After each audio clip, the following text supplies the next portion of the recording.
ಭೇಟಿಯಾಗಿ ಹಿರಿಯರಾದ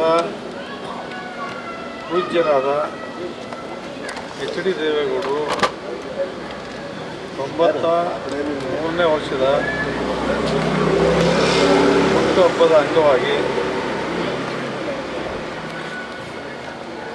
ನಾನು ಅವರಿಗೆ ಮಹಾಲಕ್ಷ್ಮಿ ದೇವಸ್ಥಾನದಲ್ಲಿ ಅವರ ಹೆಸರಿನಲ್ಲಿ ಒಂದು ಪೂಜಾ ಕಾರ್ಯಕ್ರಮ ನೆರವೇರಿಸಿ ಅವರಿಗೆ ಪ್ರಸಾದ ಕೊಟ್ಟು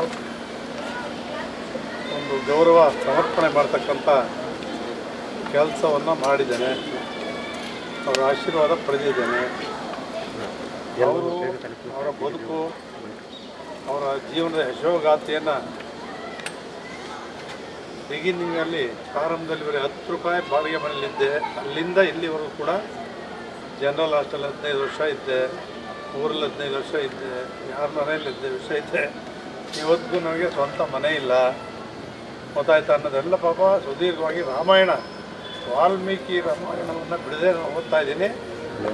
ಪೂರ್ವ ವಾಲ್ಮೀಕಿ ರಾಮಾಯಣವನ್ನು ನಾನು 1400 ರೂಪಾಯಿ ಕೊಟ್ಟು ಪುಸ್ತಕ ತಂದಿದ್ದೆ. ಅದು ಇದರಲ್ಲಿ ಹೋಗಿ ಇವತ್ತು ತರಬೇಕು ಅಂತೇಳಿ ಹೋಗ್ತಾ ಇದ್ದೀನಿ ಎಂದು ಕೂಡ ಹೇಳಿದ್ರು. ಅವರು ಇಡೀ ದೇಶದಲ್ಲಿ ನಮಗೆಲ್ಲರೂ ಕೂಡ ಗೊತ್ತಿರೋ ರೀತಿ ಪ್ರಧಾನಮಂತ್ರಿಯಾಗಿ ಕನ್ನಡದ ಹರದಹಳ್ಳಿಯ ದೇವೇಗೌಡರು ಇಡೀ ದೇಶದಲ್ಲೇ ಪ್ರಖ್ಯಾತಿಯನ್ನು ಒಬ್ಬ ಕನ್ನಡಿಗರು ಮೋದಿಯವರೇ ಹೇಳ್ತಿದ್ರು, ರಾಗಿ ಮುದ್ದೆ ದೇವೇಗೌಡರಿಂದ ಪ್ರಚಾರ ಆಯಿತು ಅಂತೇಳಿ. ಹಾಗೆ ಅಲ್ಲಿಂದ ಹಿಡಿದು ನೀರಾವರಿ ಇರ್ಬೋದು ಪ್ರತಿಯೊಂದು ಕೂಡ ಇರ್ತಕ್ಕಂಥ ಅನುಭವನ ದೇಶಕ್ಕೆ ದಾರಿ ಎರೆದಿದ್ದಾರೆ. ರಾಜ್ಯದಲ್ಲಿ ಮುಖ್ಯಮಂತ್ರಿಯಾಗಿ 18 ತಿಂಗಳ ಕಾಲ ಜನತಾ ದರ್ಶನಗಳು, ಹಲವಾರು ನೀರಾವರಿ ಪ್ರತಿಯೊಂದು ಕಾರ್ಯಕ್ರಮ ರೈತರ ಪರವಾಗಿ ಸೇವೆಯನ್ನು ಸಲ್ಲಿಸಿದ್ದಾರೆ. ಪ್ರಥಮದಿಂದಲೂ ಕೂಡ ಆ ರೀತಿ ನಿರಂತರವಾಗಿ 65 ವರ್ಷಗಳ ಕಾಲ ನಿರಂತರವಾಗಿ ಜನರಿಗೋಸ್ಕರ ದುಡಿದಿರ್ತಕ್ಕಂಥ ಸೇವೆ ಸಲ್ಲಿಸಿರ್ತಕ್ಕಂಥ ನಮ್ಮನ್ನು ಕೂಡ ಜೊತೆಯಲ್ಲಿ ಕರ್ಕೊಂಡು ಸಮಾನವಾಗಿ ಸ್ವೀಕರಿಸಿ ಅವ್ರ ಜೊತೆಯಲ್ಲೇ ನನ್ನನ್ನು ಕೂಡ ಯಾವತ್ತೂ ಕೂಡ ನಮ್ಮ ಮರಿ ದೇವೇಗೌಡ ಅಂತಕ್ಕಂಥ ಪ್ರೀತಿಯಿಂದ ಸಂಬೋಧನೆ ಮಾಡಿ ಬೆಂತಟ್ಟಿ ಕೆಲಸವನ್ನು ತಗೊಳ್ತಕ್ಕಂಥ ಕೆಲಸವನ್ನು ಮಾಡಿರ್ತಕ್ಕಂಥ ದೇವೇಗೌಡರ ಬಗ್ಗೆ ನಮ್ಗೆ ಅಪಾರವಾದಂಥ ಅಭಿಮಾನ ಇದೆ, ಪ್ರೀತಿ ಇದೆ. ಅದಕ್ಕೋಸ್ಕರನೇ ಇವತ್ತು ಅವರನ್ನು ಕೂಡ ಮಾತಾಡಿಸಿ ಅಭಿನಂದಿಸಿ, ತಾಯಿ ಚೆನ್ನಮ್ಮ ಅವರು ಯಾವಾಗಲೂ ಕೂಡ ನಾವು ಡೆಲ್ಲಿ ಪ್ರಧಾನಮಂತ್ರಿ ಆಗಿದ್ದಾಗಲೂ ಕೂಡ ನೆಹರೂರು ಇಂದಿರಾ ಗಾಂಧಿಯವರು ಇದ್ದಂಥ ಮನೆಯಲ್ಲೇ ಯಾವತ್ತೂ ಕೂಡ ಊಟ ಮನೆಯಲ್ಲೇ ಮಾಡ್ತಾಯಿದ್ರು. ಅವರ ಆರೋಗ್ಯನೂ ಕೂಡ ವಿಚಾರಿಸಿ ಅವರು ಕೂಡ ಸಂತೋಷದಿಂದ ಅವರು ಕೂಡ ಆಶೀರ್ವಾದ ಮಾಡಿದರು.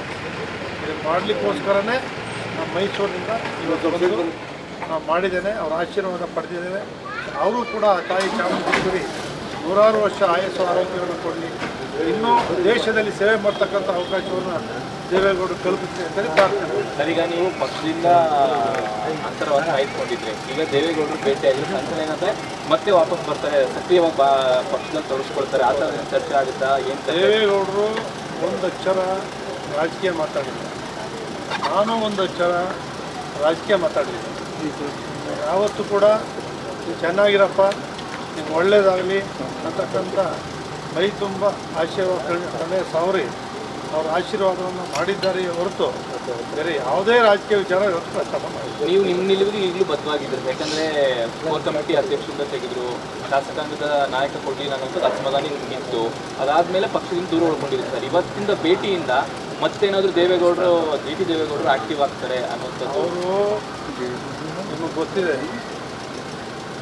ದೇವೇಗೌಡರಿಗೆ ಡಿ ಟಿ ದೇವೇಗೌಡ ಎಷ್ಟು ಪ್ರಾಮಾಣಿಕವಾಗಿ ಜನಸ್ಥಳಕ್ಕೆ ನಮ್ಮ ಜೊತೆ ದುಡಿದಾನೆ ಅನ್ನೋದು ಅವ್ರು ಗೊತ್ತಿರೋದ್ರಿಂದಲೇ, ಮತ್ತು ನನ್ನ ನಡತೆ ಪ್ರತಿಯೊಂದು ಕೂಡ ದೇವೇಗೌಡರು ಗೊತ್ತಿರೋದ್ರಿಂದ ಯಾವುದೇ ಬೇರೆ ವಿಚಾರಗಳನ್ನು ಅವರು ಇವತ್ತು ನನ್ನ ಜೊತೆ ಚರ್ಚೆ ಮಾಡಿ ಸರ್, ಈ ಚರ್ಚೆ ನಾನು ಕೂಡ ಚರ್ಚೆ ಮಾಡಿ ಇವತ್ತು ಬೇಡ ಸರ್, ಈಗ ಮುನಿಸು ಬಿಟ್ಟು ಮತ್ತೆ ಪಕ್ಷದಲ್ಲಿ ತೊಡಗಿಸ್ತೀರಾ ನೀವು? ನಾನು ಹೇಳ್ತಾ ಇರ್ತಕ್ಕಂಥದ್ದು ಇಷ್ಟೇ ನೋಡಪ್ಪ. ಈಗ ತಮಿಳ್ನಾಡಲ್ಲಿ ವಿಜಯ್ ಅಲ್ವ ಅವ್ರ ಹೆಸರು ಮುಖ್ಯಮಂತ್ರಿ, ಅವ್ರು ಎಷ್ಟು ವರ್ಷದಲ್ಲಿ ಪಾರ್ಟಿ ಕಟ್ಟಿದ್ರು?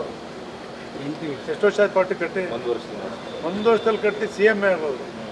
ಹಾಗೆ ನಮಗೆ ಈಗ ಬರೀ ನಾನು ಅವತ್ತು ಹೇಳಿದ್ದೀನಿ, ಇವತ್ತು ಹೇಳಿದ್ದೀನಿ, ಕ್ಷೇತ್ರ ನೋಡಿ, ನಮ್ಮ ಕ್ಷೇತ್ರ ಎಷ್ಟು ಗೊತ್ತಾ? 5.5 ರಿಂದ 6 ಲಕ್ಷ ಇದೆ. ಬೇರೆ ವಿಧಾನಸಭಾ ಕ್ಷೇತ್ರಗಳಲ್ಲಿ 1.25 2 ಲಕ್ಷ ಪಾಪ್ಯುಲೇಷನ್ ಇರೋದು, ಅಥವಾ ಹೆಚ್ಚಾದ ಈ ಒಂದು 5% ಈ ಸೆನ್ಸಸ್ಸಲ್ಲಿ. ನಂದು 5.5 ರಿಂದ 6 ಲಕ್ಷ ಇದೆ. ಅಂದರೆ 2, 2.5, 3 ಕ್ಷೇತ್ರದಷ್ಟು ಜಾಸ್ತಿ ಇದೆ. ಆಮೇಲೆ ಸುತ್ತಲೂ ಕೂಡ 1,000 ಬಡಾವಣೆಗಳಿಗೆ ನಿಮ್ಮ ವಿಧಾನಸಭೆಯಲ್ಲೂ ನೋಡಿದ್ದೀರಿ, ಎಲ್ಲ ಮಾಡಿ ಹೊಟ್ಟೋದ್ರು, ಅಂತ ಕಂದಾಯ ಕಟ್ಸ್ಕೊಂಡ್ರು, ರೈಚಾರ್ಜ್ ಕಟ್ಸ್ಕೊಂಡ್ರು, ಪ್ರೈವೇಟ್ ಅಂದ್ಬಿಟ್ಟು 25 ವರ್ಷದಿಂದ ಅಭಿವೃದ್ಧಿನೇ ಮಾಡಿಲ್ಲ. ಅವು ನನ್ನ ತಲೆಗೆ ಬಂದು ಪ್ರತಿನಿತ್ಯ ಅಭಿವೃದ್ಧಿನೇ ಕಾಣದೇ ಇರ್ತಕ್ಕಂಥ ಕ್ಷೇತ್ರ ಆಗಿದೆ.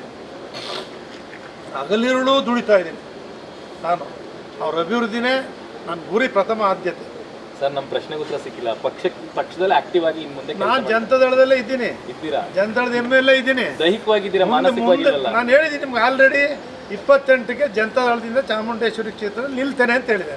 ಹಿಂದಕ್ಕೂ ಸರಿಯಾದ ಪ್ರಶ್ನೆ ಇಲ್ಲ. ಅಂದ್ರೆ ಜನತಾದಳದ ಕಾರ್ಯಕ್ರಮದ ವೇದಿಕೆಯಲ್ಲಿ ದೇವೇಗೌಡರು ಇನ್ಮೇಲೆ ಕಾಣಿಸ್ಕೊತಾರೆ. ಯಾರು ನೀವು ಸರ್? ಅದು ನೋಡಪ್ಪ, ನಿಮಗೆ ಗೊತ್ತಿದೆ, ನೀವು ಪದೇ ಪದೇ ಕೇಳ್ತೀರಿ.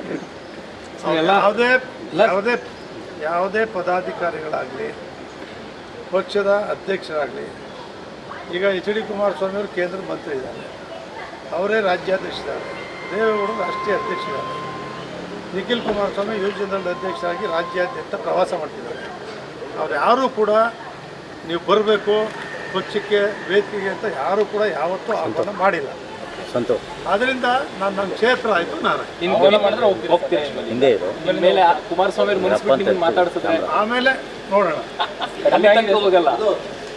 ಈಗ ದೊಡ್ಡವ್ರ ಭೇಟಿ ಆಯ್ತು ಸರ್, ಚಿಕ್ಕವ್ರ ಭೇಟಿ ಯಾವಾಗ? ನಾವು ದೊಡ್ಡವ್ರಿಗೆ ಬರ್ತಡೇ ಪ್ರಯುಕ್ತ ಈ ನಮ್ಮವರ 93ನೇ ವರ್ಷ ವಯಸ್ಸಲ್ಲಿ ಹುಡ್ದ ಹಬ್ಬಕ್ಕೆ ನಾನು ಬಂದು ಅವ್ರಿಗೆ ದೇವ್ರ ಪ್ರಾರ್ಥನೆ ಮಾಡಿ ಅವ್ರಿಗೆ ಆಯುಷ್ಯ ಆರೋಗ್ಯ ಪುಳಿ ಮಾಡದೇ ಇದ್ರೆ ನಮ್ಮ ದೇವ್ರ ಒಪ್ತಾನ? ಅದನ್ನು ಸಂಪೂರ್ಣ ಮಾಡಿ